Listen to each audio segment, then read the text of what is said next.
Good morning, good afternoon, good evening. Been a bit of a funny week here at Phoenix in the Indycar Fixed Oval Series. I've struggled quite a bit, and I didn't expect to. This clip here shows pretty much what my problem is: wheel-to-wheel racing, dicing with people. No two ways about it, unfortunately. I'm just not good enough at running in traffic. Simply don't have enough experience, and even more unfortunately, the only way to get more experience is to get back out there, keep trying, and if a few people die, well, happily for them, but not so much for me. It's mostly been me killing myself this week.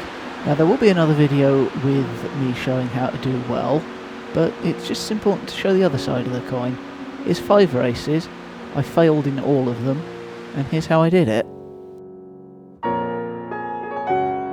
Now then, I am a big advocate of personal responsibility.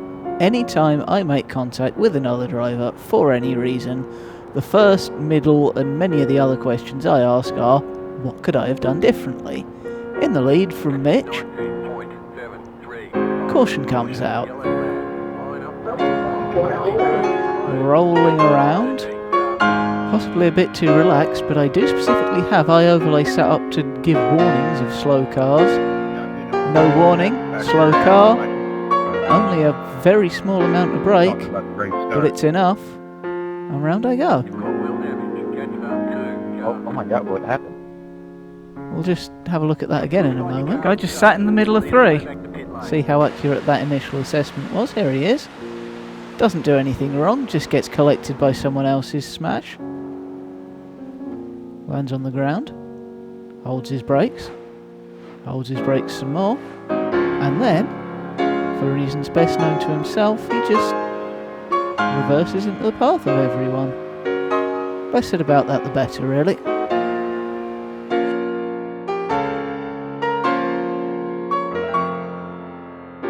Whole new race, lap 17. Nicely in the lead again from Mitch. Spent a lot of time like this. Took a rather long time for me to twig that he had everything perfectly under control and was just waiting for his moment to come and get me. Anyway, this is entirely my doing. Get the turn all wrong. Little scrape of the wall, enough to slow me down. And I'm down to second. Try to fight it. Think I might get away with it until this point, but then he begins overhauling me. Nope, only thing I can do now. Drop behind, let him go. Take a deep breath. Try to reset. I've been running quite happily in clean air, now I've got to adjust to having dirty air. Been running quite happily with no one in front of me, now I've got someone in front and behind. Didn't really deal with that too well. By this point in the week I was already starting to get a sense of, ooh, here we go again. And at this point in the week as well, I just really did not understand how to drive 1 and 2 in the dirty air. Thought I had it a couple of times, and then witlessly, there's plenty of video of me running wide and hitting the wall in exactly that way, which I'll spare you. Coming under serious pressure now from Houston, as I'm really struggling to come to terms with having bonked the wall for absolutely no reason. It's going to have another go.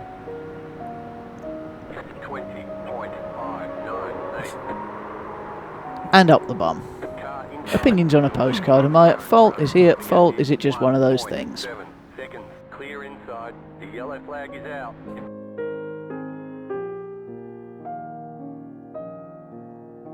Here we are on lap 38, a bit further down in the pack. Now what's going on here is that we've got a very high SOF field. Now I want to do well here and show what I'm about. Got off to a bad start, dropped a couple of positions, underqualified my pace. Not really very happy. And we can see in front of me there has appeared a lapped car. Coming under massive pressure from people behind me as I singularly fail to get round this lap car. Joshua just drives past me, and once I figured out how he was doing that, much later in the week, I was able to start doing that to other people. But I was really on tilt by this point. I thought I had the pace to put it on pole, and then I completely screwed up my qualifying lap.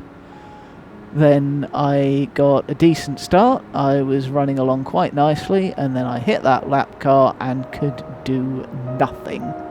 This was about the point when I realised, this could be going horribly wrong this week. Again, look at that lap car washing wide right as Josh comes up. He's through easily. Oh, now he fucking moves. Little bit of salt going on there, and as I say, quite a lot of that is just aimed at me for letting myself be in this position in the first place. Here comes Mitch, trying to get a good run out the corner and make his way past my clueless self. Have a go at diving the inside of the lapper. Lapper not interested in playing ball. It's his right to race us if he really wants to. He washes wide, we wash wide with him. Here comes Mitch. And I think, alright then, go on then, if you're so good, you go and try not to die on him. We'll see how Mitch gets on compared to me. Lift off, let him have his run. Trying very, very hard to control the salt at the moment.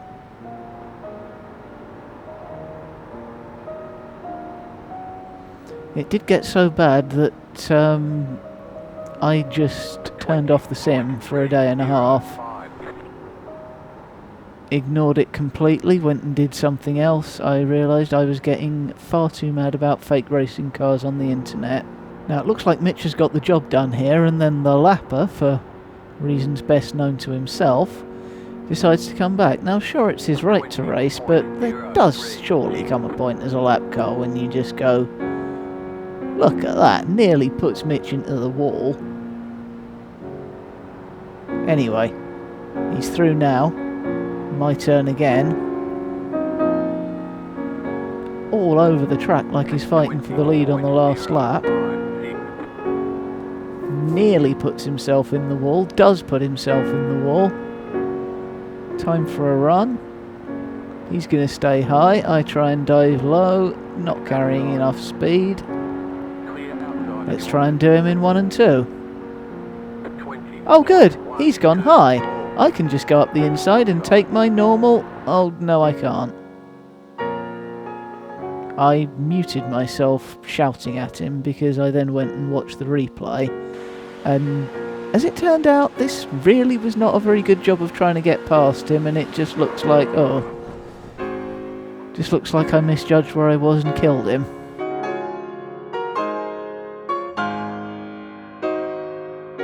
So here we are again, another really high quality race, another really high strength of field. We're restarting after a caution.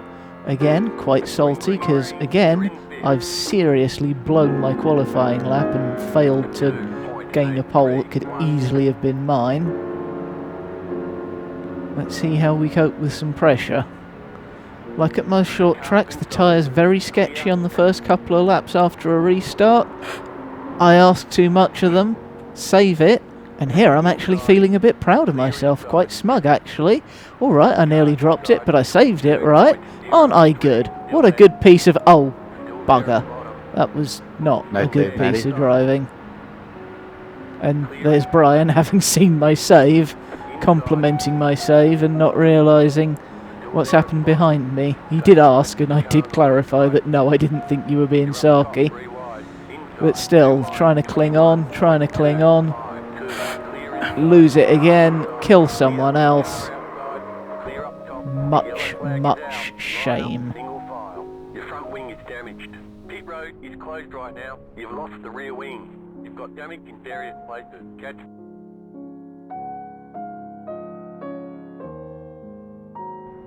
Right then, time to be Billy Big Time. The IndyCar community organises one time slot a week to be the strength of field time slot when everyone gets in, tries to race. We've got some very good broadcasters over at Race First, go and check them out. And they broadcast the race TV style. So much fun to be in these. This is my second time in, and once again I'm sitting here feeling incredibly salty.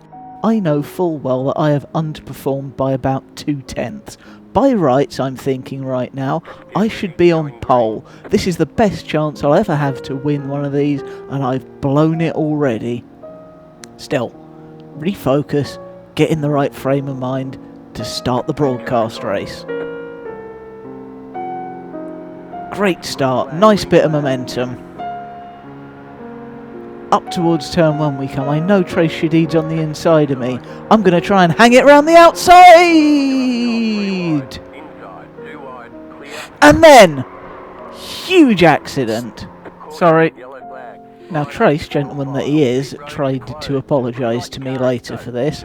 And what I said to him is exactly what I'm going to say to everyone now. Bollocks, I knew I was taking a risk by keeping my foot in here. You can see all the space I've got behind me. 6 of one, half a dozen of the other for me. I think I should have lifted. And I still think that now. There was plenty of space to just lift off, drop in behind him, stay in the race, and not be the start of a massive collision that took several others out of it. And there we have it. As I say, after a few days of this, I took some time off, and when I came back, I was really very fortunate to have the benefit of some wisdom and some home truths by someone who is, shall we say, a little faster than me, had noticed some things I could improve on, really gave me some incredibly useful tips. What did I make of them? It's a story for another time, I think. So I'll see you there. Thanks for watching, and remember, less than 2 weeks until the iRacing Indy 500.